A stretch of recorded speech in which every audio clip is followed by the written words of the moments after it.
할렐루야. 우리 주님을 사랑하시면 아멘 하시겠습니다. 우리 주님을 뜨겁게 사랑하시면 뜨겁게 아멘 하시겠습니다.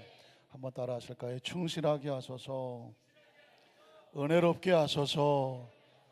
오늘 성가대의 찬양이 하나님을 향한 우리 모든 성도들의 심령을 담은 기도였습니다. 여러분 어떻습니까? 우리가 말할 수 있을 때, 그죠? 아직 손으로 봉사할 수 있을 때 주를 섬길 수 있게 해달라는 간절한 소원이 담은 그런 찬양인데 갑자기 가슴이 뭉클했습니다. 제가 한번 말씀드렸죠. 어떤 성도님께서 저희 집에 오셔서 예배를 드려달라. 근데 그 예배의 의미가 주일 예배에 이제 더 이상 못 나가게 되는 마지막 예배였어요. 왜냐하면 연세가 많아서 몸을 움직일 수가 없었어요. 계단을 걸어 내려올 수가 없고 외부 외출을 할 수가 없는 그런 몸을 가지고 마지막까지 주일 예배를 지키다가 이제 더는 연세가 많으셔서 바깥 거동이 불편하게 됐습니다. 근데 목사님 오셔서 오늘 주일 예배에 더 이상 못 나가지만 오늘 집에서 마지막 예배를 드려달라고. 전 이때까지 목회하면서 그런 예배는 또 처음이거든요. 뭉클거리더라고요. 얼마나 절박하고 절실했을까요? 그렇지만 천국 가실 때까지 늘 그 주님의 날을 기억하면서 하나님 앞에 예배하지 않겠습니까? 우리가 천년 만년 살 것 같지만 사실은 다 끝이 와요. 더 걸을 수 없을 때가 오고, 안타깝죠? 더 말을 할 수 없을 때가 오고, 봉사를 하고 열심히 하고 싶은데 더 이상 못할 때가 온다는 거죠. 그러니까 할 수 있을 때 하자는 거예요? 할 수 있게 해주시옵소서. 그 유명한 유행가도 있어요. 있을 때 잘해요. 모르는 게 없으시네. 있을 때 잘해. 그러면 그건요 굉장한 중요한 겁니다. 기회를 놓치지 말라 그러죠. 여러분 아시죠? 서양의 신화에 보면 기회라고 하는 신은 앞에는 머리가 많대요. 앞에 머리가 막 산발을 한다. 근데 뒤에는 머리가 하나도 없답니다. 무슨 뜻일까요? 앞에 지나갈 때는 잡기가 쉬워요. 철거덕 머리카락이 많으니까. 근데 지나가 보면 뒷머리를 아무리 잡으려고 해도 머리카락이 없어. 기회는 지나가면 한다? 잡을 수가 없어요. 지금 우리에게 기회가 왔을 때 아무리 힘들고 어렵고 바쁘고 어떤 일이 있어도 지금 이 기회를 놓치면 다시 그 기회는 오지 않아요. 그래서 인생은 A와 B와 D 사이의 C다 그랬죠. B는 birth, 탄생, D는 die. 그 탄생과 죽음 사이에 인생에 매일매일 할 것은 뭐냐? 초이스죠. 선택이에요. 선택은 다른 말로 말하면 찬스죠. 기회입니다. 오늘 성가대 찬양이 우리에게 지금 우리 자리에 나와 있는 예배도 기회죠. 예배는 기회입니다. 하나님께 나올 수 있는 기회예요. 아무 때나 나가지. 어림도 없을 거요. 어느 날은 나가고 싶어도 못 나갈 날이 옵니다. 주어진 예배의 찬스를 꼭 붙잡는 것이 하나님을 경외하는 것이고 그게 복 있는 길입니다. 함께 부르고 싶은 찬양이 있습니다. 우리 찬양팀 다 같이 나오실래요? 네. 오늘은 이 찬양은 다 같이 불렀으면 좋겠어요. 여러분 우리가 한 달에 한 번씩 그 예배 전 찬양을 새롭게 바꿉니다. 그래서 지난 9월달 찬송은 예수 이름 높이세였어요.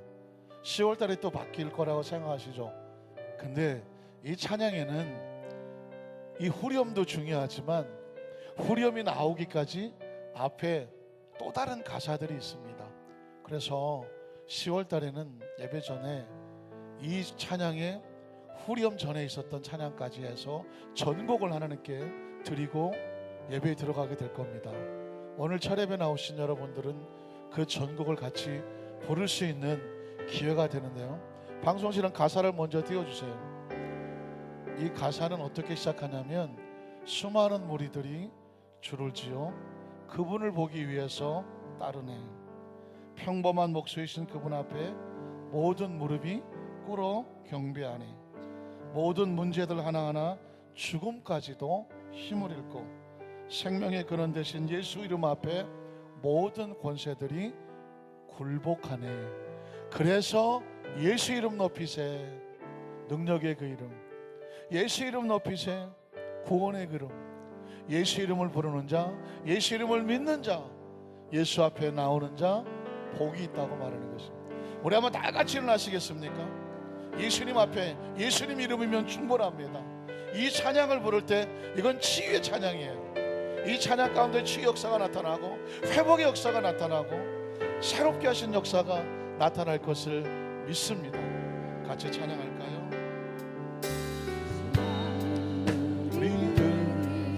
믿을지라. 그분을 보기 위해, 그분을 보기 위해 따르네. 평범한 목수이신 평범한 목수이신 그분 앞에 모든 그룹이 불어 경배하네. 모든 문제들 하나하나 지금까지도 힘을 잃고 지금까지도 이르리 생명의 근원 되신 예수, 생명의 근원 되신 예수 이름 앞에 모든 권세들 모든 권세들 우리 주님의 이름을 찬양합니다. 높이 들고 예수 이름 높이세. 능력의 그 이름 예수 이름 높이세. 예수 이름 높이세. 구원의 그 이름, 구원의 그 이름 예수 이름은 예수 이름을 부르는 자 예수 이름을 믿는 자 예수 이름 앞에 나오는 자 복이 있도다. 예수 이름 높이세.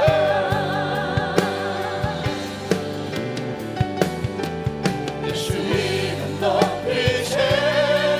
능력의 그 이름 예수 이름, 예수 이름 높이세. 구원의 그 이름, 구원의 그 이름 예수 이름을 부르는 예수 자 이름을 믿는 자, 예수 이름을 믿는 자 예수 이름 앞에 나오는 자 복이 있도다. 나의 계획이 실패하고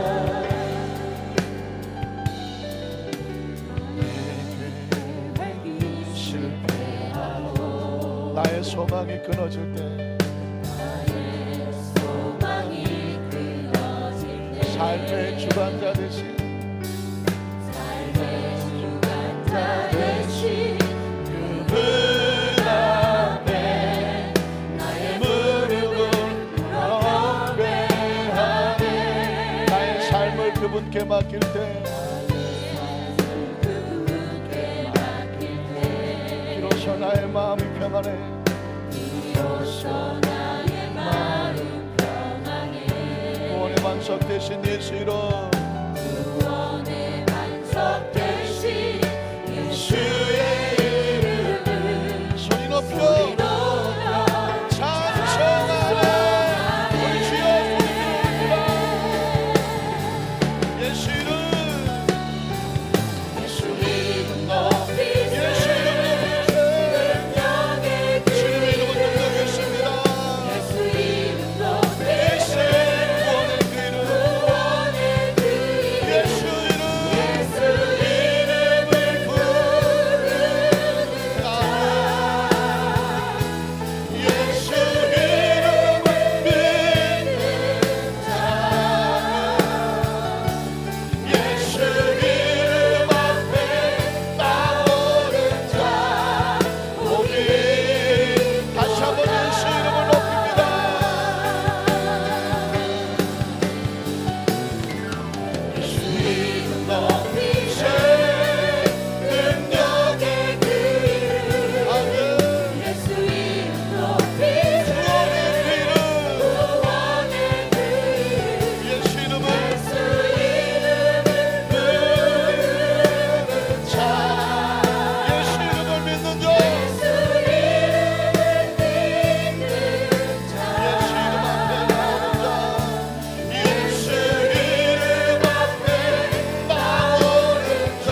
잠시 묵상으로 기도합니다.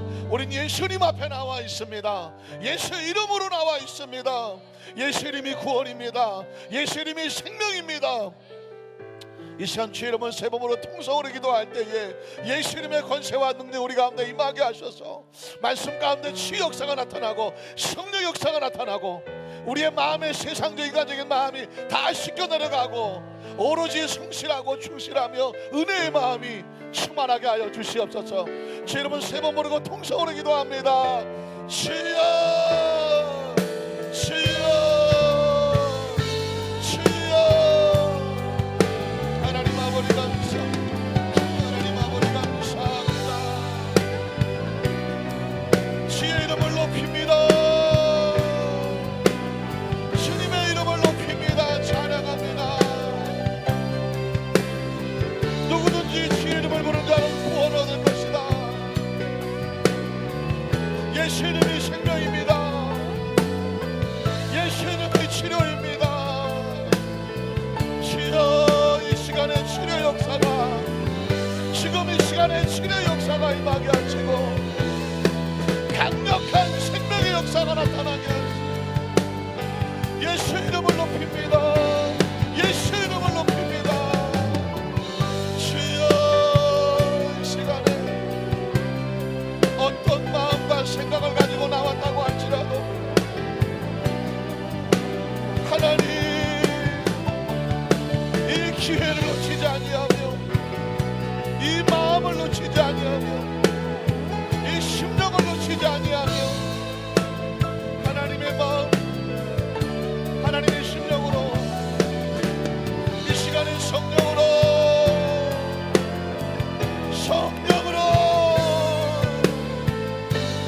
오로지 주님입니다. 마음의 문이 열려지고 심령의 문이 열려지고 기도의 문이 열려지고 예수의 생명이 임하고 예수의 치료가 임하고 예수의 능력이 임하고 예수님의 은총이 우리 가운데 충만하다. 오늘도 우리 주님이 주인공입니다. 우리 다 조연들입니다. 주님이 높임 받기 원합니다. 주님 영광을 받으시옵소서. 주님 찬양을 받으시옵소서. 오로지 주님 오로지 주님으로 인하여 우리 마음이 씻겨지고 회복이 되고 오로지 주님 영광을 받으시옵소서. 예수 이름을 믿고 예수 이름을 부르고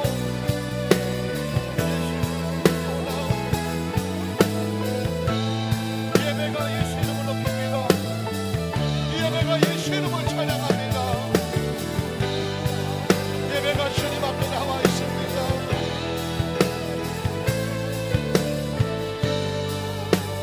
예수 이름 높이세. 예수 이름 높이세. 능력의 그 이름. 예수 이름 높이세. 구원의 그 이름. 예수 이름을 부르는 자. 예수 이름을 믿는 자. 예수 이름 앞에 나오는 자. 우리 마지막으로 한번 고백합니다. 예수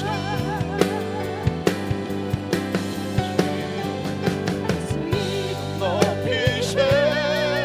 능력의 그 이름. 예수 이름 높이세. 구원의 그 이름. 예수 이름을 부르는 자. 예수 이름을 믿는 자. 예수 이름 앞에 나오는 자. 거기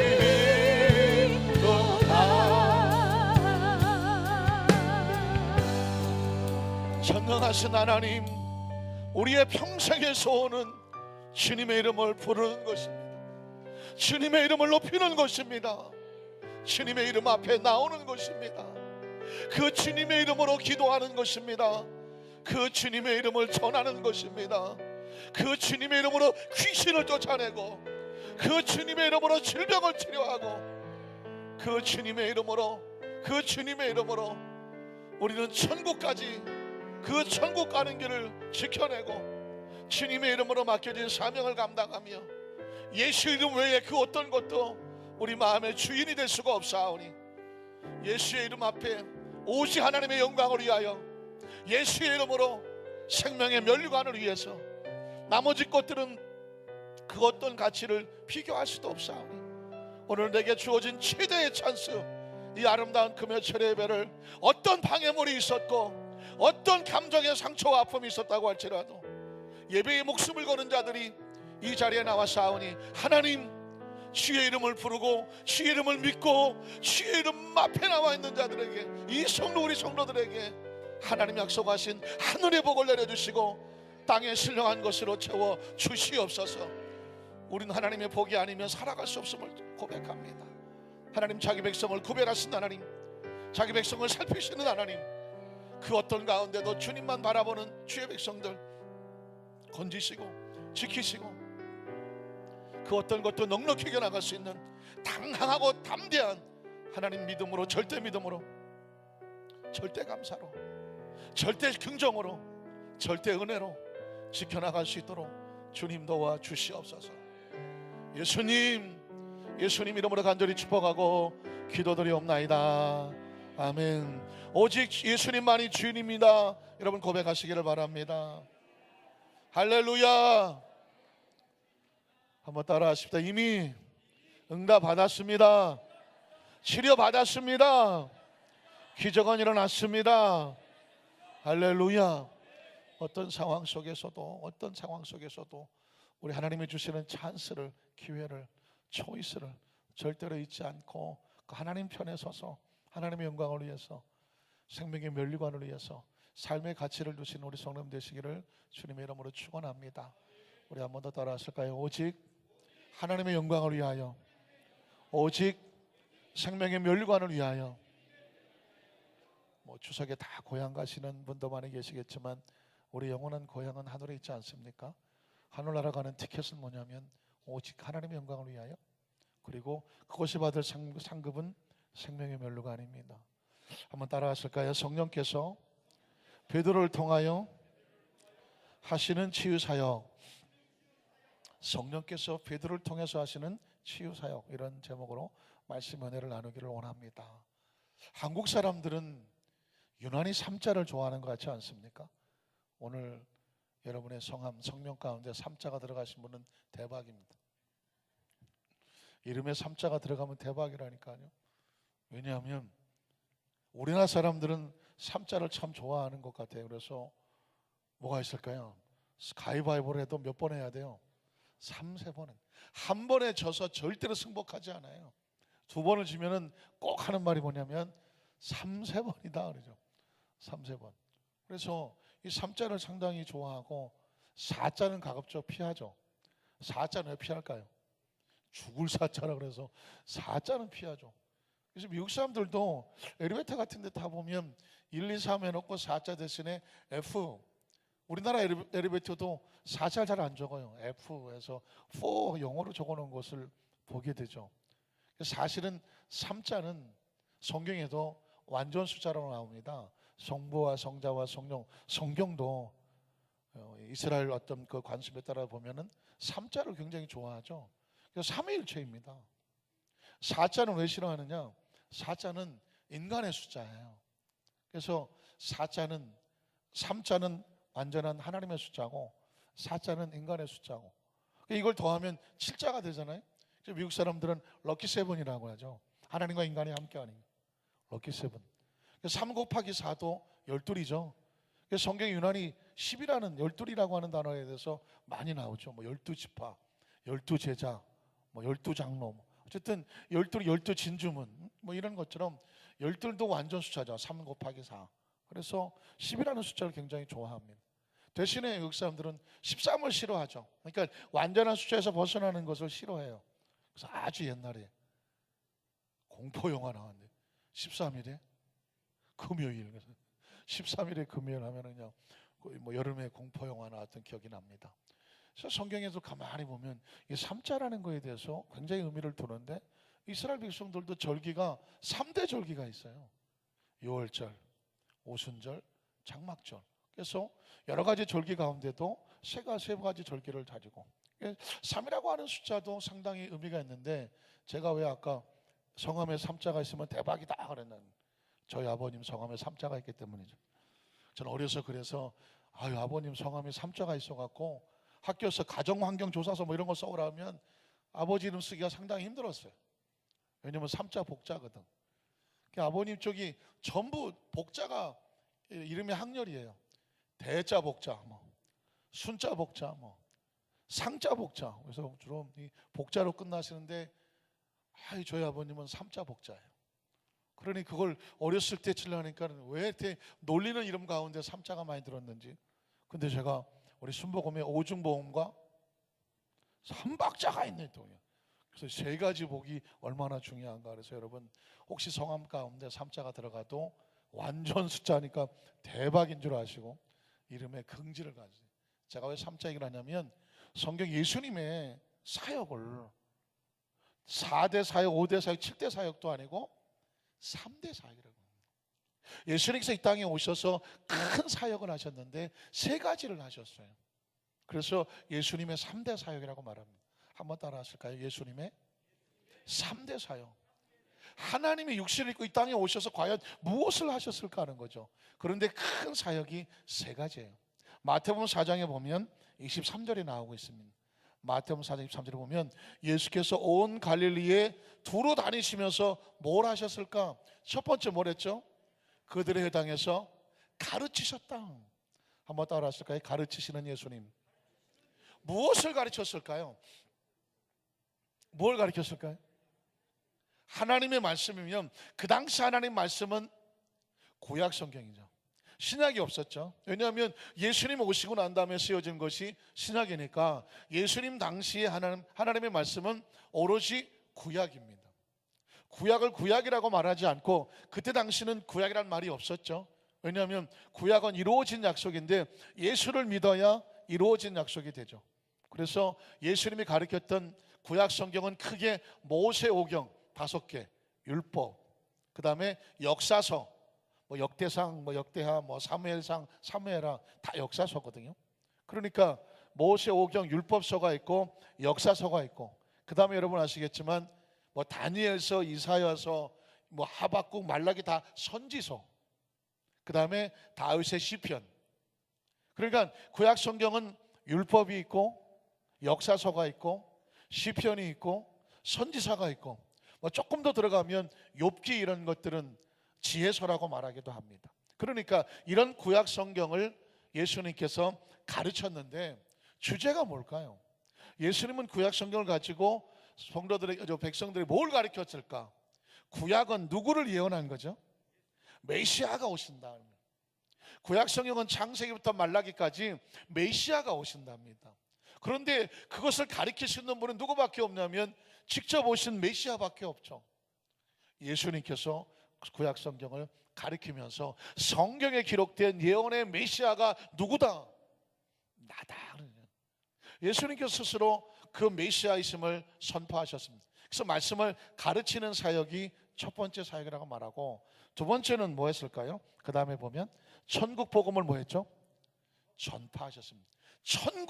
천국이 어디예요? 천국, 하늘나라. 제가 그랬죠. 우리 교회 성도들은 성경에서 하늘이 나오면 저 공중을 말하지 않는다. 하늘을 말하면 이 시간과 공간의 제한을 받는 이 우주가 아닌 시간과 공간을 초월한 영적인 하나님의 나라를 말하는 것입니다. 그러니까 천국의 복음을 전파한다는 얘기 뭐냐면 예수님 오시기 전에 사람들은 이 세상이 전부 다인 줄 알고 살았습니다. 시간과 공간 속에서 그냥 갇혀 살았습니다. 죽음은 끝나는 줄 알았습니다. 그런데 예수님이 오셔서 뭘 가르치냐면 우리 생명이 땅에서 죽어서 육신을 벗더라도 우리의 생명은 영원히 없어지는 것이 아니라 영원히 산다. 영원한 생명을 얘기하고 있는 것입니다. 그러니까 그 영원한 생명이 영원하려면 영원이라는 단어가 우주에 맞는 단어입니까? 맞지 않는 단어입니까? 맞지 않아요. 우주는요, 우리가 살고 있는 3차원의 공간이에요. 이 공간은 끝이 있을까요? 없을까요? 맨날 이거 물어보면 어떤 분은 우주가 끝이 있을까요? 없을까요? 그러면 끝이 없다 하고 손을 드셔요. 왜냐하면 우주 끝이 어딘지 모르니까. 그러나 이론적으로 생각하면 우주는 끝이 있어야 돼요. 왜냐하면 시간과 공간의 제한을 받으니까. 마찬가지 시간도 끝이 있어요. 그렇죠? 이 우주가 생겨나서 마지막이 될 때까지 끝이 있단 말이에요. 시간도. 그래서 이것을 초월하는, 이 시간과 공간을 초월하는 나라를 뭐라고 말하냐면 하나님의 나라고 영적인 나라라고 말하죠. 그러니 이 세계를 누가 알려줄까요? 하늘나라가 있다는 것을 알려줄 분은 누구밖에 없어요. 하늘에서 오셔야죠. 제가 요한복음을 말씀을 나눌 때 Why? 왜 오직 only Jesus Christ? 왜 오직 예수님인가는 하늘에서 오신 분은 예수님밖에 없어요. 하늘에 대해서 얘기하실 분은 예수님밖에 없어요. 정확히 알고 계시는 분은 예수님밖에 없어요. 그러니까 오신 분이 예수님이니 가신 분도 예수님밖에 없죠. 그래서 예수님께서 요한복음 3장에 하늘에서 내려와서 하늘로 간 자는 나밖에 없다라고 말씀하는 이유가 뭐냐? 모든 사람은 육신을 벗고 죽어서 가지만 예수님은 부활하시고 가셨거든요. 그래서 천국 복음이란 뭐냐? 저와 여러분 아주 단순해요. 이 세상에서 살던 모든 삶이 끝나도 우리 생명은 예수님 안에서 뭐하다? 영원하다요. 엄청난 겁니다. 예수를 믿었다는 건요, 교회 다닌다는 정도가 아니에요. 종교를 가졌다는 정도가 아닙니다. 예수를 믿었다는 것은 교양 있어 보인다는 게 아니에요. 예수를 믿었다는 것은 공동체 안에 들어와서 나는 남들보다 거룩하게 산다가 아니라니까요. 예수를 믿는다는 건 차원이 달라요. 차원이 달라. 육신은 언제든지 벗을 수 있어요. 벗을 수 있어요. 나이를 먹는다는 것은 이 육신이 점점 이제 벗을 때가 다 됐다는 것입니다. 그러니까 벗고 나면 뭐가 생길까요? 새로운 영의 모습으로 하나님의 나라에서 영원히 살아요. 믿으십니까? 이 젊은 사람은 이런 얘기를 하면 별로 와 닿지가 않아요. 왜? 아직도 오래 사실 것 같으니까. 그러나 정말 한 120살 되신 분들은 다른데 아무런 관심이 없어. 뭐 120살에 뭐 어디에 관심이 있겠어요? 어디 관심이 있을 것 같아요? 이 세상을 다 잘 살았으니 하나님의 나라에 평안히 잘 가실 수 있는 그 마지막까지 신앙을 지킬 수 있는 그 은혜를 주시옵소서. 다 군대 생활처럼 마무리 친 사람은 잘 제대하고 사회에 복귀하는 것처럼 하나님의 나라로 돌아가는 게 가장 중요한 거예요. 그걸 뭐라고 말하냐면 지혜라고 말하는 것이죠. 그러니까 여러분, 우리 크리스찬들은 이 세상을 살면서 반드시 기억하셔야 돼요. 반드시 기억할 것은 뭐냐면 이 천국 신앙을 잃어버리시면 안 됩니다. 어느 목사님이 독일에 가셨는데 독일에 가니까 아우토반 들어보셨죠? 아우토반이 뭘까요? 권사님들이 물어보니 아우토반이 뭘까요? 그거 어디다 쓰는 물건인가? 우리 아우토반은 뭐냐면 자동차 좋아하는 분들은 평생 꿈이야. 한번 가보고 싶은데, 왜냐하면 무제한 고속도로, 속도에 제한이 없어요. 그러니까 막 200, 250, 뭐 어떤 사람 가갖고 뭐 280을 받고 왔다고 막 자랑하고 그런 사람들도 봤는데, 사실은 저도 한 200원 밟아봤어요. 이건 자랑하면 큰일 나지. 이건 철회배 끝나고 강동에서 고양시 갈 때 보면 외곽순환 도로인데 차가 없잖아요. 그래서 이놈의 차가 도대체 얼마까지 가나 하고 밟아봤어요. 여러분은 절대로 따라하시면 안 됩니다. 이건 뭐 미성년자나 또는 심신미약자는 절대 들으면 안 되는 거예요. 그래서 그냥 쫙 밟았더니 양쪽에 터널이라서 막힌 게 없어요. 이렇게 저쪽하고 부딪힐 일이 없어요. 쭉 하고 밟았더니 이 올라가는 게 막 160, 180, 200까지 쫙 가더라고요. 그러다 보니까 어떤 일이 벌어지냐면 곧 천국 가겠구나. 와, 200을 밟으니까 바로 천국이 보이더만. 이 상태로 조금만 더 가면 바로 천국 갈 것 같아. 그래서 바로 속도를 줄였던 기억이 있는데, 이 속도에 대한 유혹이 있잖아요. 자동차를 타시는 분들. 그래서 아우토반에 가면 250까지 봐. 왜냐면 도로가 아무것도 없고 그냥 쫙 있으니까. 목사님이 거기를 한번 가셨다는 거예요. 그래서 차를 한 250 한번 밟아 보셨대. 근데 한참 신나게 가는데 사모님이 이러더랍니다. 내 백이 없어요. 그러세요. 내 백이 없대. 그러니까 거기 차를 타고 가시기 전에 한 휴게실 같은 곳에서 든든히 뭐 식사도 하시고 음료수도 하시고 다 준비하고, 그리고 차를 타겠다는 마음에 차만 타고 사모님이 백을 놓고 온 거예요. 그러니 그 순간에 얼마나 많이 달려왔겠어요. 목사님 가슴이 철렁하더니 큰일 났다. 거기 여권에다가 뭐 여러 가지 뭐 비용에다가 중요한 게 다 들었는데 그거 옆에 누가 집어가고 지갑만 빼가고 그 가방만 놔뒀으면 어떡할까? 찾을 수 있을까? 걱정을 했다는 거예요.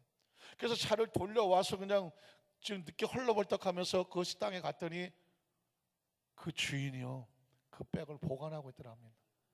어떤 사람이 그 백을 발견하고는 주인에게 맡겨 손 하나 대지 않고. 그러니까 얼마나 감사하겠어요. 그러면서 그때 털커덕 마음에 내게 되는 것이 뭐냐면, 아무리 250km를 바르고 빠르게 다닌다고 할지라도 중요한 것을 놓고 가면 아무 의미가 없다는 거죠. 아무 의미. 그러니까 목사님이니까 어쩔 수 없어.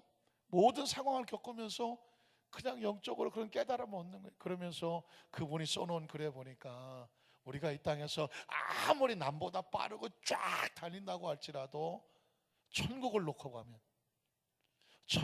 가면 어떻게 될까요? 그 빠르게 다니는 것은 아무런 의미가 없어요. 신앙생활하면서 반드시 기억하실 것은 뭐냐면, 천국에 대한 신앙을 준비하셔야 돼요. 항상 준비하셔야 돼요. 그게 제가 여러분 우리 교회에 새로운 목표를 정하는 게 뭐냐면, 오직 하나님의 영광을 위해. 그러면 목표가 정확해요.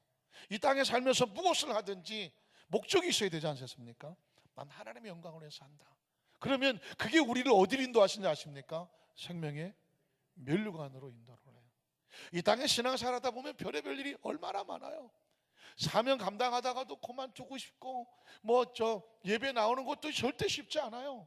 그 주일 한번 나오려고 또 수예배 나오고 뭐 철예배 나오고 또 구역예배 나오고 사명 감당은 결코 쉽지 않습니다.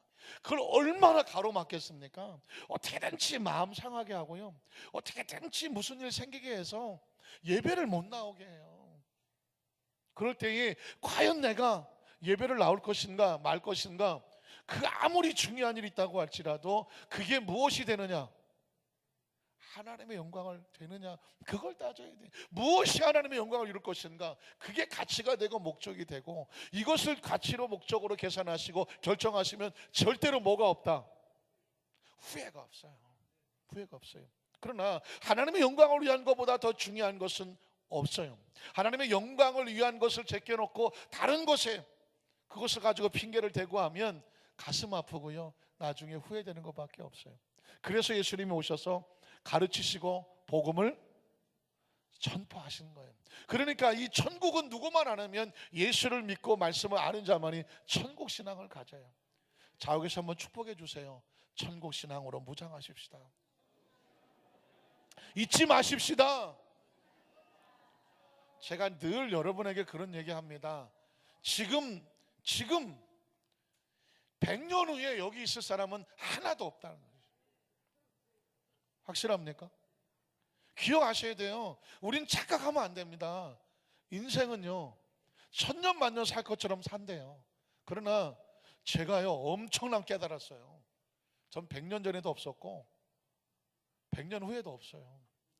긴 역사 속에서 인간은 아주 지나가는 아주 점 하나에 불과해요. 그 주어진 그 작은 점 속에서 기회밖에 없어요. 그 삶 속에서 과연 무엇을 하고 살았느냐, 그것만 남아요. 그러면 이 세상을 떠날 때 남는 것은 제가 말씀드렸죠, 하나님의 영광을 위해서 무엇을 하고 살았느냐예요. 그거밖에 안 남아요. 그리고 우리가 이 땅에 삶을 살면서 저희 하나님의 영광을 위해서 끝까지 붙잡아야 될 이유, 이것 때문에 그래요. 무엇 때문에? 생명의 멸류관을 위해서 그런 거죠. 기억하십시오. 이거 두 개만 머릿속에 꽉 붙잡고 앉아있으면 누가 뭐라 그래도, 어떤 사람의 마음을 상하게 하고 아무리 기분 나쁜 일이 있어도, 어떤 일이 되든 안 되든, 내 목적이 하나님의 영광을 위해서 내가 자존심이 뭉그러지든, 하나님의 영광을 위해서 손해를 보든, 하나님의 영광을 위해서 내 시간에 손해가 나든, 내가 하나님의 영광을 위해서 기꺼이 낮은 자가 되든, 이게 정확하면요, 그게 가장 가치 있고 가장 위대한 일이에요. 그것이 가장 놀라운 축복을 가져오고, 우리가 써야 될 면류관은 하나님 신 생명의 면류관이에요. 세상의 모든 명예는 순식간에 날아가는 거예요. 믿으십니까? 그래서 이 사역 가운데 마지막 세 번째 사역은 뭐냐면, 그새 날아갔네. 23절에 천국 복음을 전파하시며 백성 중에 모든 병과 모든 약한 것을 뭐 하시더라? 고치시더라. 예수님의 관심은 생명입니다. 자, 보십시오. 이 세 가지는 생명이에요. 영원한 영생의 생명이 이 땅에 왔다, 그걸 가르치는 거죠. 그 생명을 얻기 위해 예수의 생명을 얻으면 너희도 하나님 나라의 생명이 된다. 믿으십니까? 그리고 그 생명에 주어진 기회를 위해서 생명을 안고 살아는 육체의 생명도 건강해야 되죠. 왜냐하면 우리의 주어진 기회를 가지고 하늘의 생명을 가진 하늘의 백성이 이 땅의 삶을 살 때에 주님이 우리에게 관심 있는 것은 뭐냐면, 육체도 건강해라. 육체도 건강해라. 한번 따라 하실까요? 육체도 건강해라. 그래서 우리 크리스찬들은요, 예전에 이 초대교회는요, 영을 너무 중요시 여겨서 육체를 갖다가 아주 악한 존재로 봤습니다. 그래서 육체를 자꾸 금욕하고 자꾸 학대를 했어요. 그러니까 신령해지기 위해서 막 일부러 금식도 많이 하고, 일부러 몸을 막 추운 데다가 막 덜덜 떨게 하고, 산 이런 데 가서 막 고행을 하고, 육체를 자꾸 죽였어. 왜? 육체는 죄덩어리라고. 그러나 예수님께서 사역하시는 거 보면, 예수님은 영혼도 잘 돼야 되고 범사도 잘 돼야 되고 강건해야 돼요. 이유가 뭐냐? 영혼도 하나님으로부터 왔고, 우리의 삶도 하나님으로부터 왔고, 육체도 누가 만드셨어요? 하나님으로부터 왔어요. 그러니까 하나님은 자기 백성들의 모든 삶이 다 뭐 하기 원하느냐? 건강하고 형통하고 강건하기를 원하시는 거예요. 그래서 예수님께서 우리에게 병든 자를 고쳐주셨습니다. 24절을 보면 이렇게 되어 있어요. 그의 소문이 온 수리아에 퍼진지라 사람들이 모든 앓는 자 곧 각종 병에 걸려서 고통당하는 자, 귀신 들린 자, 간질하는 자, 중풍병자들을 데려오니 그들을 어떻게 하셨어요? 고치시더라. 예수는 구원자인데 영혼만 고치는 것이 아니라 육체의 생명도 고치신다. 아까 제가 설교 전에 수많은 무리들이 따라왔다, 이 성경구절에서 나오는 것입니다. 예수의 생명의 권세의 능력을 따라 나왔다. 그리고 그 예수의 이름을 불렀다. 그 예수 이름을 믿었다. 그 예수 앞에 나오는 자 뭐가 있어요? 복이 다 고침 받았으니까. 여러분, 예수님 이름이면 됩니다. 그 예수의 이름을 불렀을 때 여러분의 심장이 떨리시기를 바랍니다. 주님하면 눈물이 나야 돼요. 주님하면 여러분의 마음속에 아무리 상하고, 사람 때문에 상하고, 환경 때문에 상하고, 또 물질 때문에 상하고, 몸이 아파서 상하고, 여러 가지 상한 마음이 있지만 주께서 아시죠. 주님이 아시면 되잖아요. 왜 억울한지 주님이 아시면 되잖아요. 왜 마음이 상한지 주님이 아시면 되잖아요. 주님이 아시면 되는 거예요. 왜냐하면 주님이 살피시고 계시기 때문에. 한번 따라 하실까요? 우리를 살피시는 하나님. 제가 그래서 지난번에 하갈 이야기를 드리면서 하갈이 잊혀지지를 않아요. 도덕적으로 완전하고 품행이 단정하고, 그래서 하나님께서 그를 한 게 아니에요. 부족하고 도덕적으로 하자가 있고 죄인이고 교만하고 건방 떨다가 그 사람으로부터 쫓겨났지만 꼬갈 데가 없지고 배는 만삭이지만, 그러나 그가 하나님을 부르니까, 하나님을 부르니까 하나님께서 그를 뒤에서 따라오세요. 뒤에서. 그래서 그 하나님의 이름을 나를 감찰하신 하나님을 기억하세요. 이 세상에 나를 아무도 안 알아주는 것 같지만 하나님은 나를 뭐하고 계시다? 감찰하고 계시. 특히 육체 가운데 병들어 고통당하는 성도님 오늘 이 자리에 나오셨다고 하면 그 질병으로 고통당하는 아픔을 누가 아실까요? 하나님이 아셔요.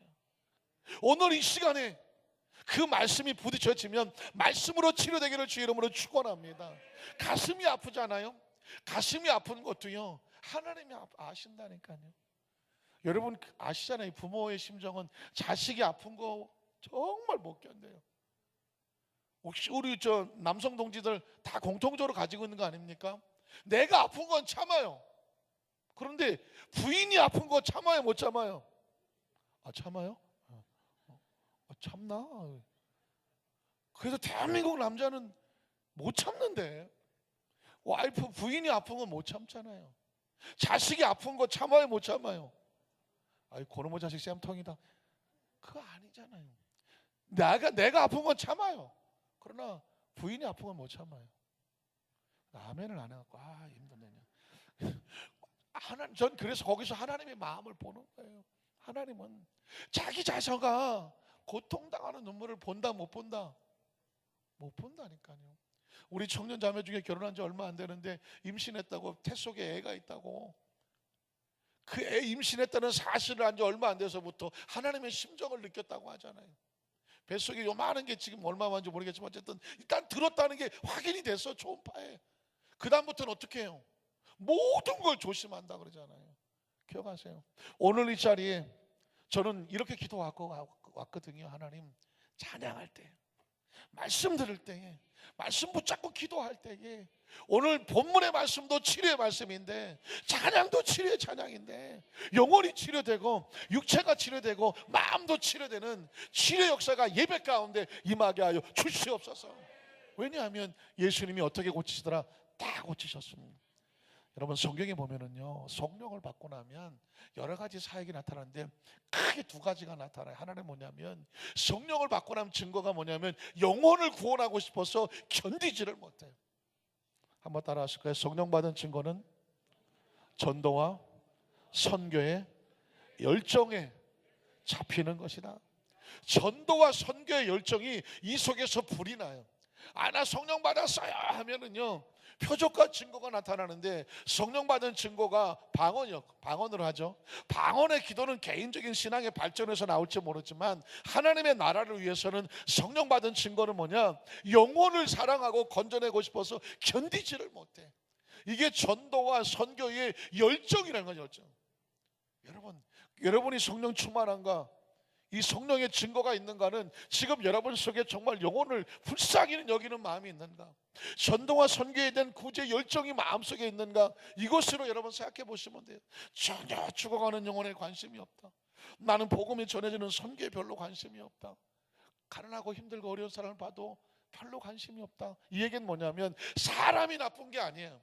이 안에 성령의 강권하심이 아직 없어서 그렇거나 식어서 그런 거예요. 왜냐하면 예수님이 이 땅에 오셨을 때 하신 것을 보면 성령님과 함께 영혼을 찾아내는데 그의 모든 전력을 쏟고 계십니다. 마태복음 4장 23절 아까 본문 속에도 보면 예수께서 온 갈릴리에 두루 다녔다. 그 예수님은 온 이스라엘을, 유대를 막 다니셨다. 왜 다니셨을까요? 잃어버린 한 영혼을 찾아다니는. 한번 따라 하실까요? 잃어버린 한 영혼을 찾아다니시는, 포기하지 아니하시는 예수님. 여러분, 그게 저와 여러분을 구원한 거예요. 제가 그런 얘기도 드렸죠. 저와 여러분이 어떻게 예수 믿었냐고요. 예수님이 이 땅에 오셔서 제자들의 복음을 전파하고 그게 2000년 전이라고 치면 지난 2000년 동안에 누군가를 통해서 복음이 쫙 연결됐잖아요. 연결이 됐는데 그 중에 한 사람만 포기했으면 저와 여러분이 예수 믿었어요, 안 믿었어요? 못 믿었어요. 예수님으로부터 복음이 나와서 2000년이 넘는 동안에 쭉 이어진, 복음이 나한테 오기까지 그 복음이 이어진 역사를 봐서 그가 나에게 전해준 이 연결됐기 때문에 지금 저와 여러분이 이 자리에 나와 있습니다. 이 기적이죠. 이걸 기적이라고 말하는 거예요. 지금 살아있는 게 기적이고 구원받은 게 기적이에요. 그 중에 한 사람만 바쁘다고, 그 중에 한 사람만 귀찮다고, 한 사람만 만약에 끊어졌으면 끊어졌으면 죄송하지만 저와 여러분은 구원받지 못했어요. 좀 아주 노골적으로 얘기하면 우리의 조상이 누군지 모르겠지만 여러분이 어디서부터, 물론 아담이라고 치고 뭐 그 수밖에 없잖아요. 그냥 아담으로부터 흘러내는 생명이 지금 2017년도에 이 9월의 마지막 철입에 나와 계시는데, 이 생명이 이어져 내려오는 가운데 누군가 한 사람만, 에이 자식 다 필요 없어, 누군가 한 사람만 자식을 안 낳았어. 저와 여러분 여기 있어요 없어요? 별로 반해요. 생각하고도 싶지 않죠. 여러분, 저와 여러분에게 존재하는 게 우연이 아니에요. 어마어마한 생명의 줄기가, 아담으로부터 이 생명의 줄기가 이어져서 여기까지 와서 저와 여러분이 지금 육체의 생명이 존재한다. 이게 우연입니까? 절대 우연이 될 수가 없고요. 구원도 마찬가지예요. 복음이 연결되어져서, 이건 하나님의 절대 간섭이 아니면 이 자리에 있을 수도 없으며 구원의 역사도 얻을 수가 없어요. 그 한마디가 예수님께서 온 갈릴리를 두루 다니며 찾아다녔다는 것입니다. 그리고 그분은 뭘 했냐면 마태복음 10장 7절로 8절에 이런 명령을 하셨습니다. 가면서 전파하여 말하되 천국이 어떻다? 가까이 왔다. 전도를 명령하셨어요. 왜냐하면 천국은 예수를 믿어야만 들어오니까. 그리고 예수님도 이 땅에 오신 목적이 뭔지 아십니까? 마가복음 1장 35절로 39절을 보면 새벽 아직도 밝기 전에 예수께서 일어나 나가 한적한 곳을 가서 거기서 기도하시더니, 그리고 나서 시몬과 및 그와 함께 있는 자들이 예수의 뒤를 따라가 만나서 이르되 모든 사람의 주를 찾나이다. 그랬더니 이르시되 우리가 다른 가까운 마을들로 가자. 여기 말고 또 딴 데로도 가보자. 거기서도 뭘 해야 돼요? 전도한다고 말.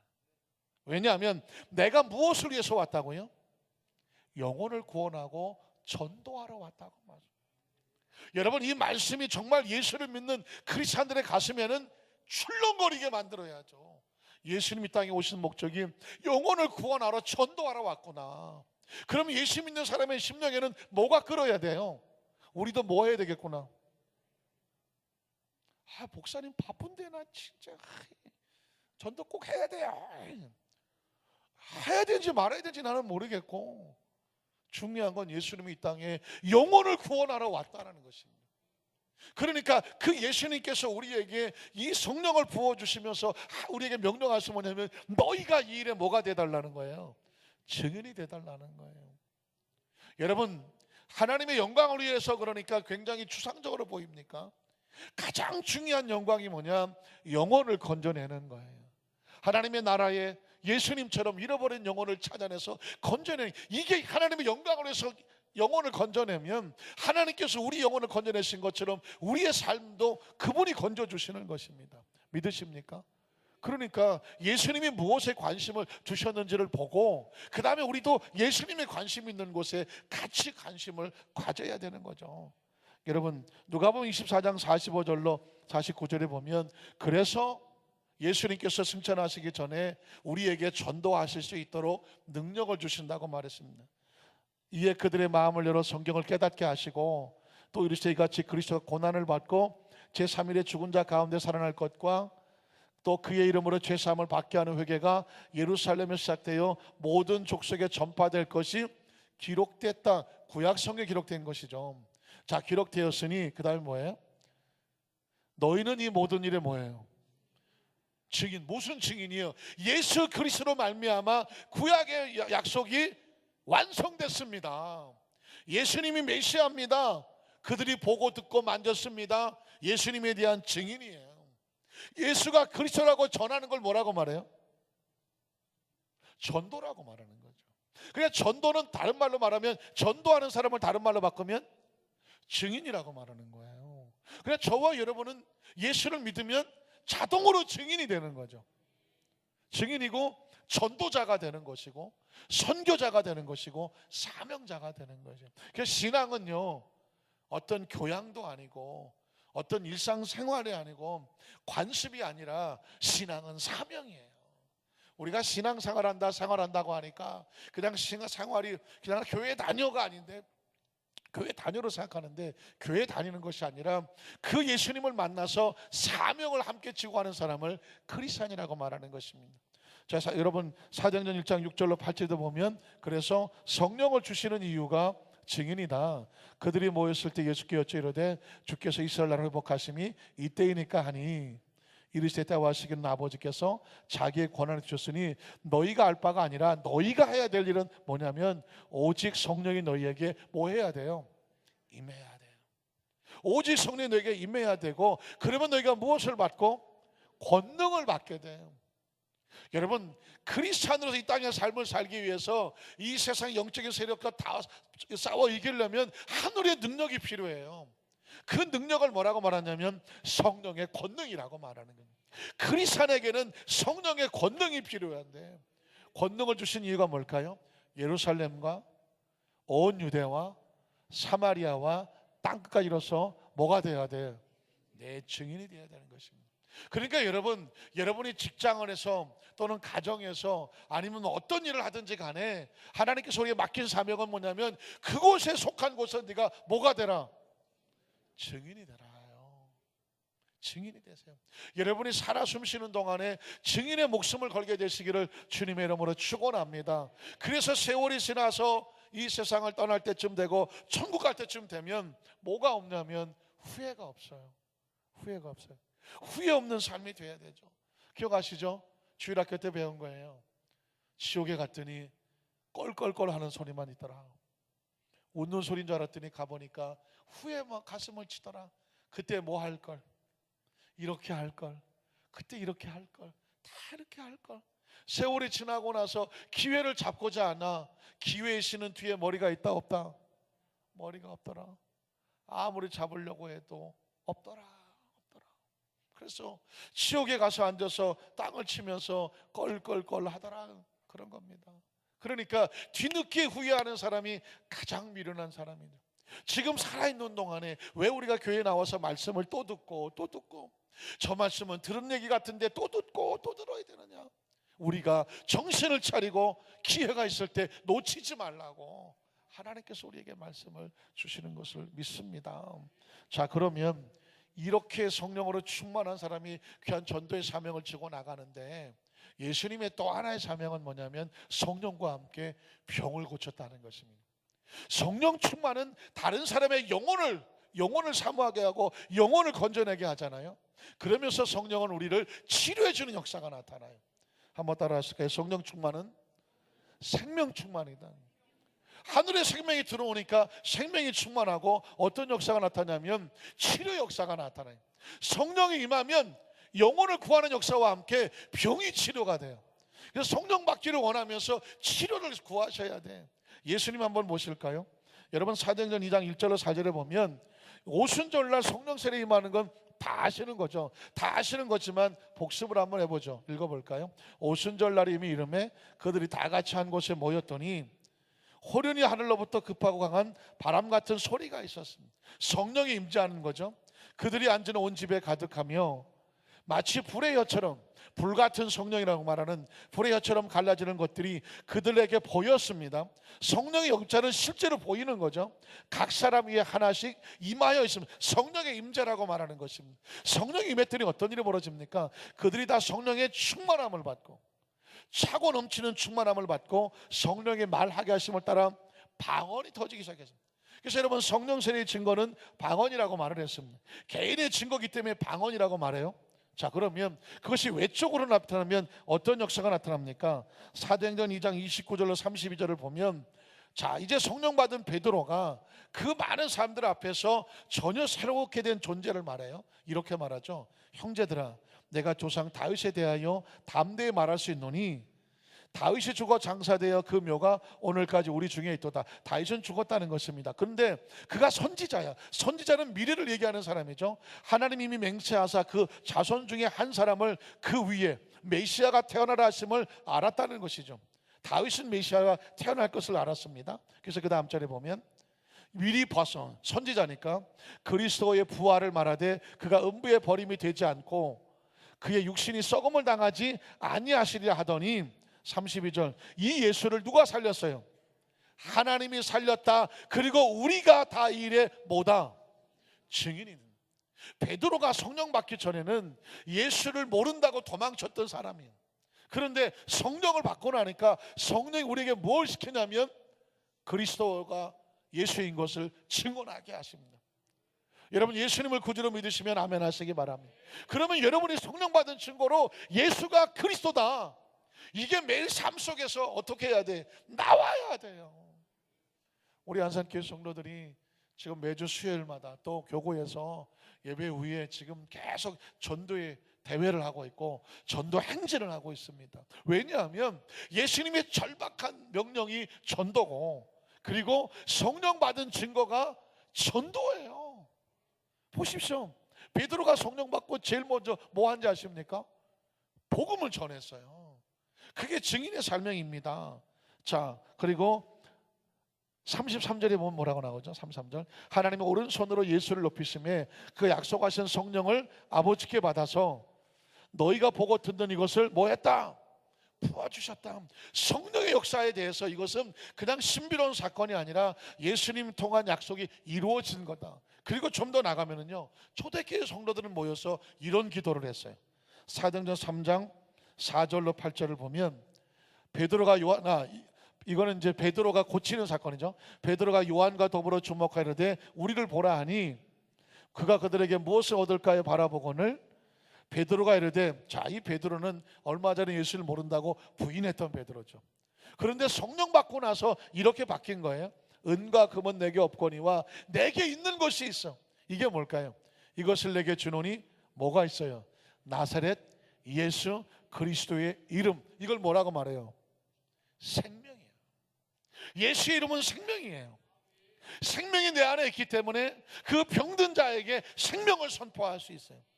그 생명으로 일어나 걸으라 하고 오른손을 잡아 일으키니 발과 발목이 곧 힘을 얻고 어떻게 됐을까요? 뛰어 서서 걸으며 그들과 함께 성전으로 들어가면서 걷기도 하고 뛰기도 하며 하나님을 뭐 하더라? 찬송하더라. 성령이 들어오면 우리 가운데 생명이 충만하게 하고요, 병든 자가 고쳐지게 만들어요. 베드로가 고친 게 아니라 베드로 속에 들어온 성령이 병을 고치게 했습니다. 그리고 초대교회 사람들은 모이면 이런 기도를 했습니다. 사도행전 4장 29절로 31절에 보면 잘 보세요. 초대교회 성도들이 이렇게 기도한 거예요. 주여, 이제도 그들 우리를 괴롭히려고 하는 그들의 위협함을 굽어보아 주시고 또 종들로 하여금 담대히 하나님 말씀을 뭐하게? 전하게.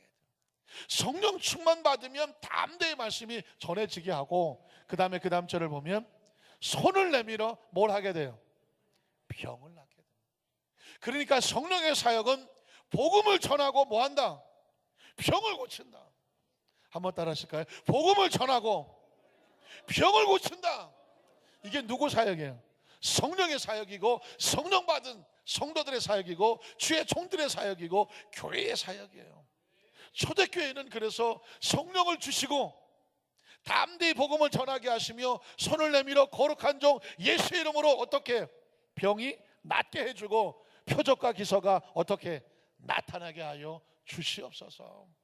말씀을 정리하기를 원합니다. 저는 제가 수도 없이 여러분의 간증을 하죠.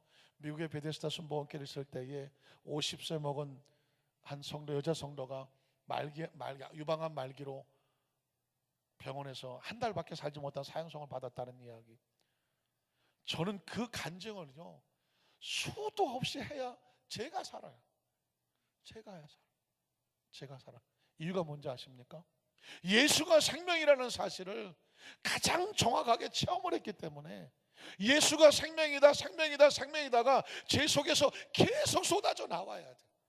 그러면 내 마음속에 어떤 마음이 생기냐면 그 생명이 내 안에 타고 내려와서 그 병든 자에게 손을 들면 낫는 확신이 생겨요. 역사가 나타나. 그건 누구의 사역이냐? 성령의 사역이에요. 그런데 예수가 생명인 것을 잊어버려. 제가 잊어버렸다는 것이 아니라 다른 설교를 하다가 보니까 예수가 생명이라는 선포를 그전보다 잘 못해. 그러면 어떤 일이 벌어지냐면 그 생명의 치료에 대한 확신이 싹 없어져요. 병든 자리에서 기도하면서도 불구하고 치료의 확신이 없어져. 왜 그럴까요? 예수가 생명이라는 얘기를 끊임없이 선포해야 돼. 끊임없이 선포하고 끊임없이 구하고 끊임없이 기도해야 돼요. 그러면 어떻게 하시냐? 성령께서 이 강단을 통해서 우리가 함께 기도할 때 치유 역사를 베풀어 주셔요. 마찬가지, 여러분도 마찬가지예요. 이 성전에 들어와서 기도할 때 하나님, 오늘도 말씀이 선포될 때에 나에게 치유 역사가 나타나게 하여 주시옵소서. 왜냐하면 똑같은 말씀을 전파하더라도 역사하시는 분은 성령님이에요. 기억하십시오. 성령님은 뭐한다? 말씀을 선포하고 병을 고치신다고. 그래서 여러분 꼭 예배 나올 때마다 매일 나온 철야 예배가 아니라 오늘도 기적은 일어난다. 매일 드리는 금요 주일 예배가 아니라 오늘도 기적은 일어난다. 왜냐하면 초대교회 성도들은 모이면 그 기도했거든. 주여 오늘도 병 고침의 역사가 나타나고 오늘도 하나님 말씀이 담대하게 전해지게 하여 주시옵소서. 그렇게 기도했더니 어떻다고요? 모인 곳이 진동하고 그 사람들이 모두 다 성령 충만했다고 말했어요. 오늘 이 시간 이후에 우리 교구에서도 모이면 담대히 말씀이 전파할 수 있는 능력 달라고 기도하고, 예수 이름으로 손들어 기도하면 고침받는 역사가 나타나달라고 기도해요. 두 가지 역사가 나타나면 예수 이름은 표적이 되고, 그로 말미암아 믿는 성도들이 많아졌다고 말하고 있어요. 오늘 사도행전 9장에도 베드로가 중풍병에 걸린 애니야에게 예수 이름으로 선포하고 일어나 걸으라고 말했더니 애니야가 일어났다고 말합니다. 무슨 본문을 말할까요? 성령 받은 베드로가 움직이면 말씀 선포하고 질병을 고쳤어. 우리 사랑하는 우리 안산교회 장로님들도 말씀이 증거되고 장로님들이 기도하면 귀신이 떨어져 나가고 치유 역사가 나타나요. 지역장, 구역장도 여러분도 사역자예요. 구역에서 지역에서 담대히 말씀을 전파하게 하시고, 병든 자 있으면 예수 이름으로 손을 얹어요. 그러면 우리에게 능력이 있는 게 아니에요. 예수의 이름이 우리를 사용하셔서 병을 낫게 할 줄로 믿습니다. 순복음교회 성도들은 예수님처럼, 베드로처럼, 왜? 우리 안에 누가 있으니까? 성령님이 계시니까. 성령님은 지금도 우리에게 말씀을 깨닫게 하시고 예수님을 손들어서 병을 고치게 하십니다. 간절히 바라기는 이 역사와 은혜가 우리 교회와 전 성도들에게, 우리 모든 주의 종들에게 날마다 충만하시기를 주님의 이름으로 축원합니다. 기도하겠습니다. 전능하신 하나님 아버지,